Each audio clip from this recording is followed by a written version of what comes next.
guys, welcome to Scott Family Homestead. I am out in the garden. It is beautiful out.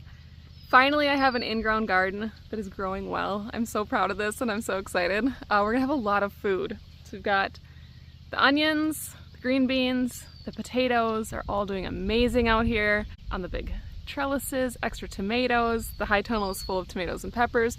Everything's growing really good. If you want to see a little garden tour, I did one in my last video. Not a whole lot has changed. Things are growing and getting bigger, but it looks very much the same. I was just watching some other gardeners in the south this morning who are doing big harvests out of their garden, and I'm so jealous. Around here, you either just started your garden or you're a couple weeks in. So it's just the Wisconsin Zone 4 way. We gotta wait a long time before we get our harvest. But there's some cool things coming along. It won't be too long. Lots of work to be done. But this week was really exciting on the farm. We had, actually yesterday was the big day. We had our 5 feeder pigs go to the butcher. We sold a couple of them as shares, but we didn't advertise it a ton because we wanted to hold some back for ourselves. We have been really depleted on pork because we've been selling more shares and having less to sell by the cut, especially our specialties like links and brats and things like that. So we have 3 pigs for ourselves to restock our store, and we'll have more to offer our customers. So that is really exciting. Those are getting weighed today, and then we'll have a whole bunch of meat coming next week. And then we also yesterday picked up our first round of meat birds. So the meat birds are super lively and they're doing great.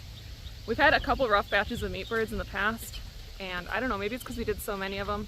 I'm not sure, but these guys look really good. I'm really happy with them, and hopefully they'll work out well. But the problem is, as you can see, I'm wearing a sweatshirt. It is the middle of June and it's only 60 degrees for the high today. And so we're going to keep those chickens inside for a while.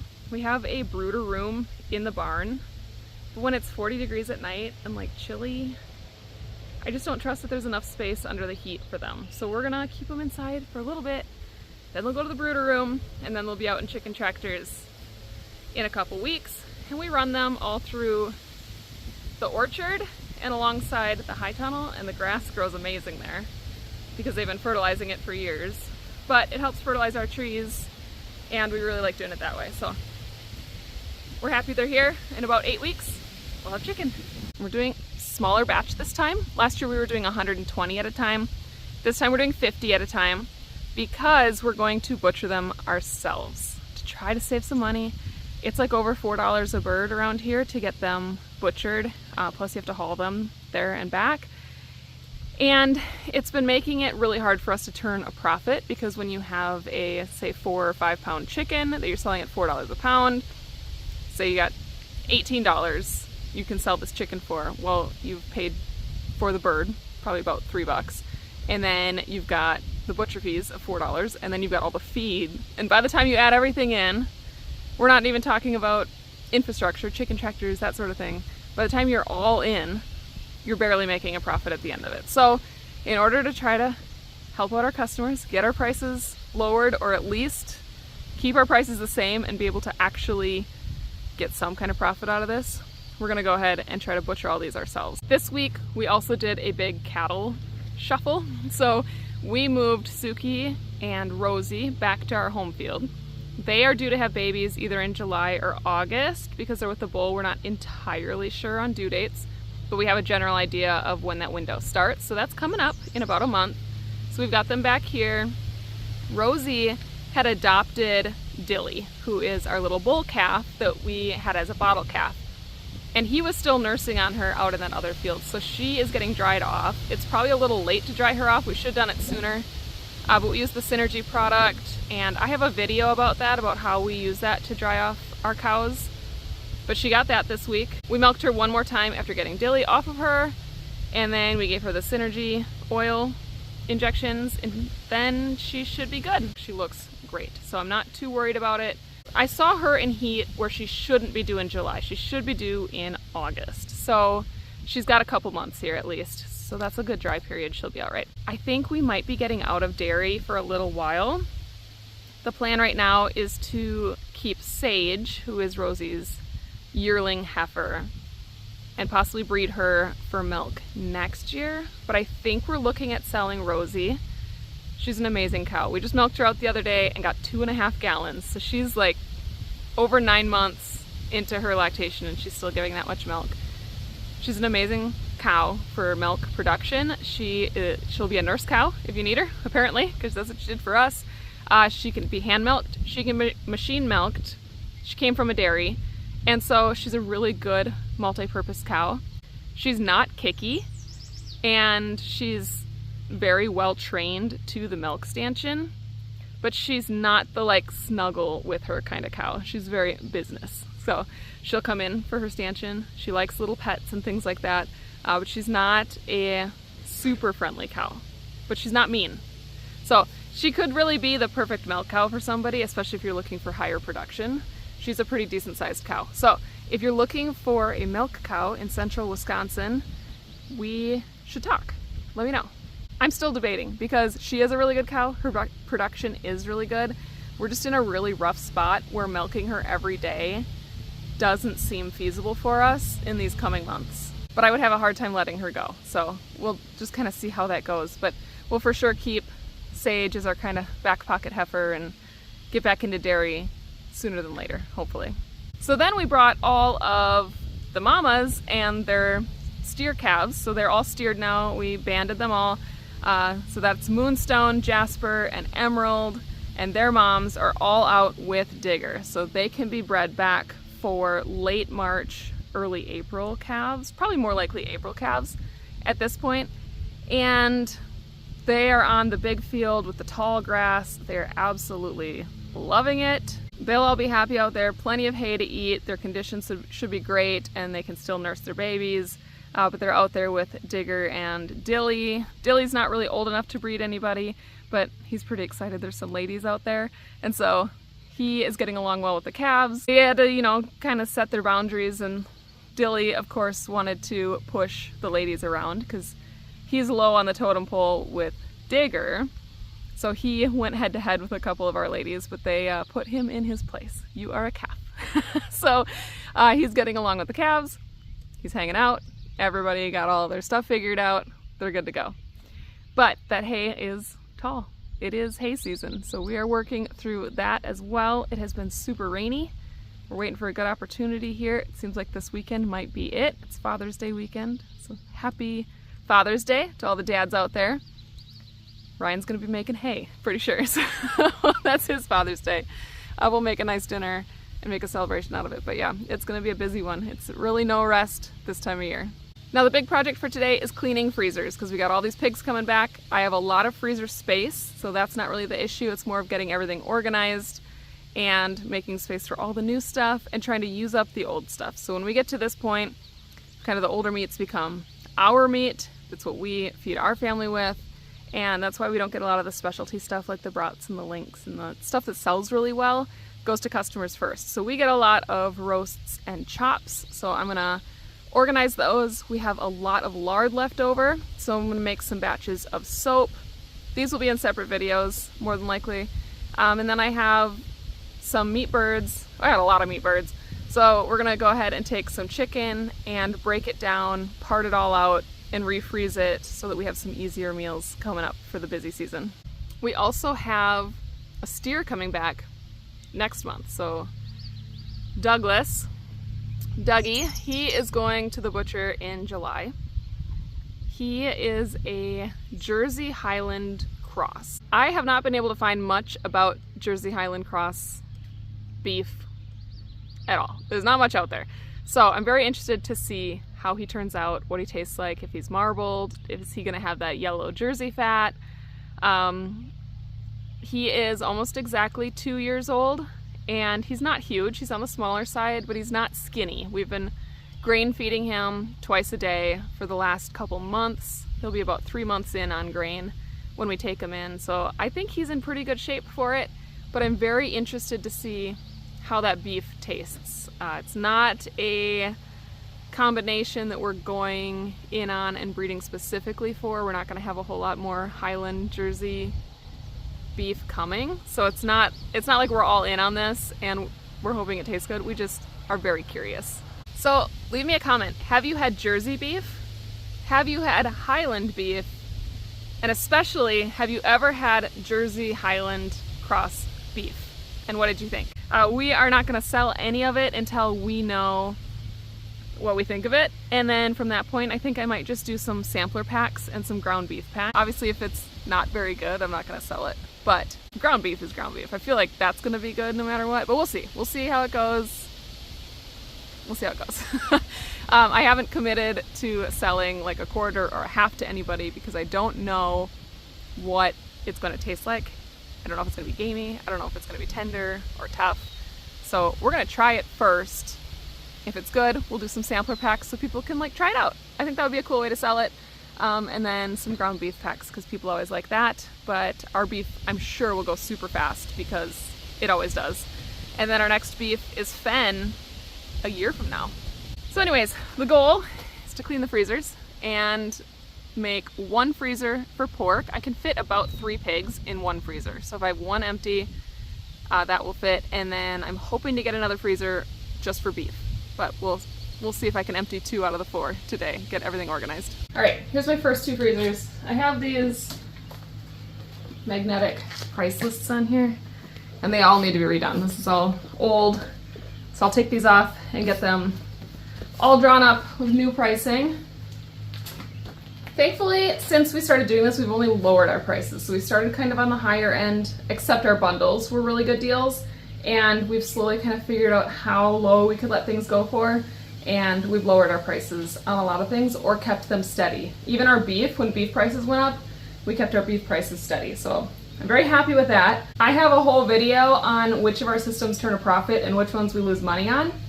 I will link that in the description if you want to see the finances of our farm. We are super open about it so that if you are interested in growing your own food, you kind of know where we're at, what our systems look like, how many animals we have, and what is turning a profit and what is losing money.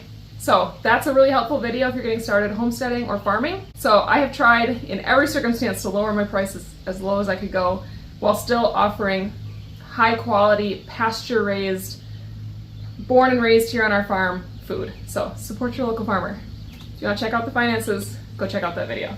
But this right here is my chicken freezer, and it's full of chickens right now. We still have a lot left. We usually eat the roosters that we grow, so our barnyard mixes that we hatch out in the springtime, we butcher those roosters, and then we're starting to get a dual purpose Delaware flock going, and we butcher those roosters. But let me show you the difference. So the Cornish cross have a potential of being bigger.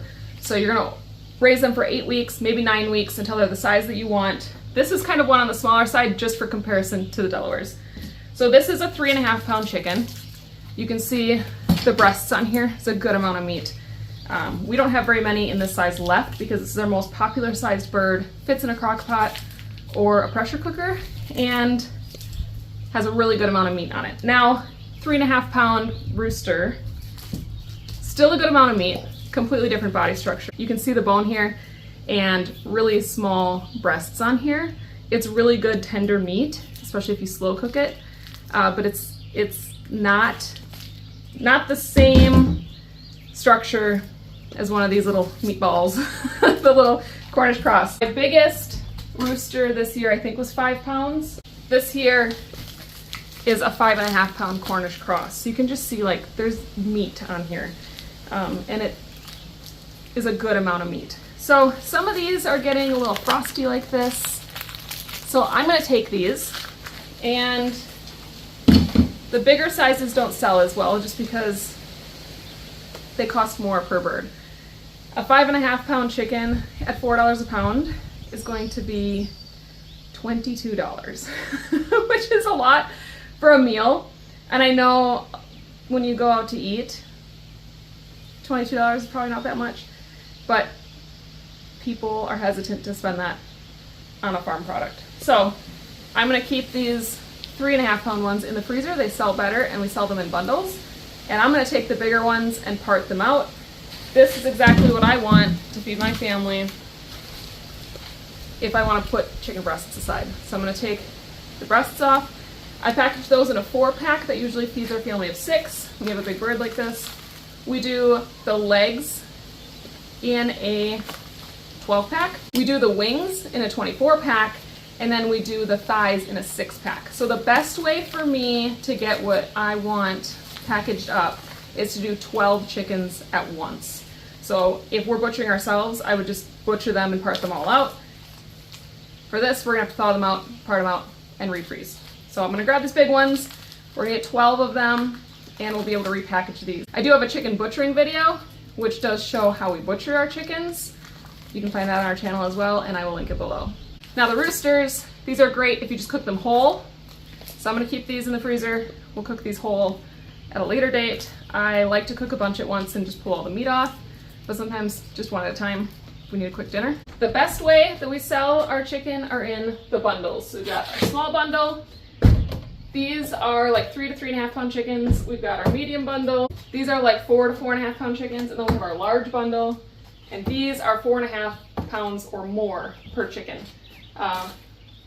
Small is $60, medium is $80, large is $90. It comes out to less than $4 a pound when you add it all up. So it's a good deal for our customers, and this is how they prefer to buy them, is 5 chickens at a time. Look at this guy.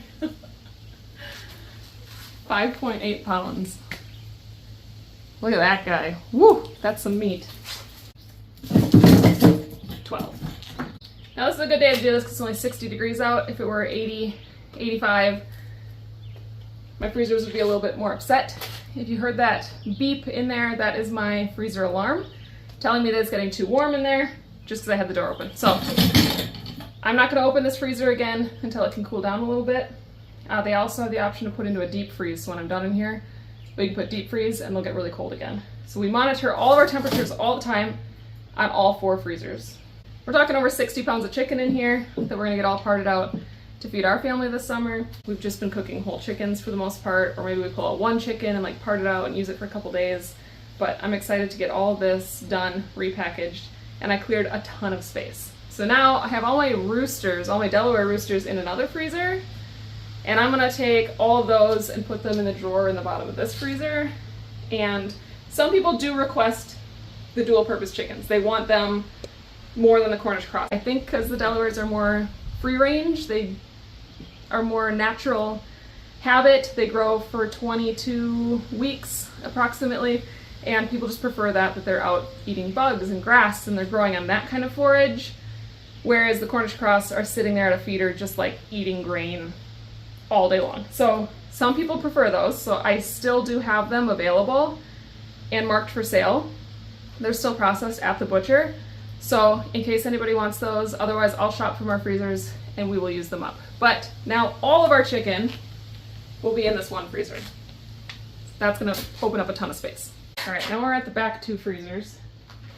The other freezer next to the chicken one is current pork that I am selling and clearancing out. So I'm not gonna get to that one quite yet. This is all older pork and pet treats. So beef liver, pork liver, necks, what else do we have in here? We've got some, like anything that doesn't seal super well.